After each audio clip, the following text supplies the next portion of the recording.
வலியோட தூங்கின அந்த பொண்ணுக்கு எழுந்த உடனே பயங்கரமா பசிக்க ஆரம்பிக்குது.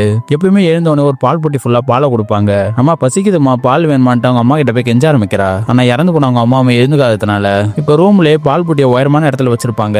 அதை அவளுமே எடுக்கும்போது கை தவறி கீழே விழுந்து மொத்த பாலுமே கீழே கொட்டிடுது. ஐயோ பாலை ஊத்திட்டுமே அந்த குழந்தையுமே தெரிஞ்ச மாரி அவளே ஏதோ துடைக்கிறா. அப்பயுமே ரொம்ப பசிக்குதுன்ட்டு ஹாட் பாக்ஸ்ல ஏதா இருக்கான்ட்டு திறந்து பாக்குறா. அதுலயுமே 2 சப்பாத்தி இருக்கும். அம்மா எப்பயுமே சூடு பண்ணி தானே கொடுப்பாங்க அப்படின்ட்டு அவளுமே ஒரு சப்பாத்தி எடுத்து போய் மைக்ரோ ஓவன்ல வைக்கிறா. இப்ப ஹீட் பண்றது ஓவன் சுவிட்ச் ஆன் பண்றது போல பக்கத்துல இருக்க ஹீட்டர் சுவிட்சையும் ஆன் பண்ணிடுறா. இப்போ ஓவனும் ஆன் ஆயிடுது, ஹீட்டரும் ஆன் ஆயிடுது. அவளுமே ஒன்னும் தெரியாதனால அவ இஷ்டத்துக்கு ஒரு பட்டன் அழுத்துறா. அதனாலே சப்பாத்தியுமே தீஞ்சு போயிடுது. ஐயோ ஒரு சப்பாத்தி தீஞ்சு போயிடுச்சே சொல்லிட்டு இன்னொரு சப்பாத்தியை தூக்கிட்டு போய் கேஸ் ஸ்டவ் ஆன் பண்ணி அது மேல வைக்கிறா. ஆனா கடைசியில இதுவுமே தீஞ்சு போயிடுது.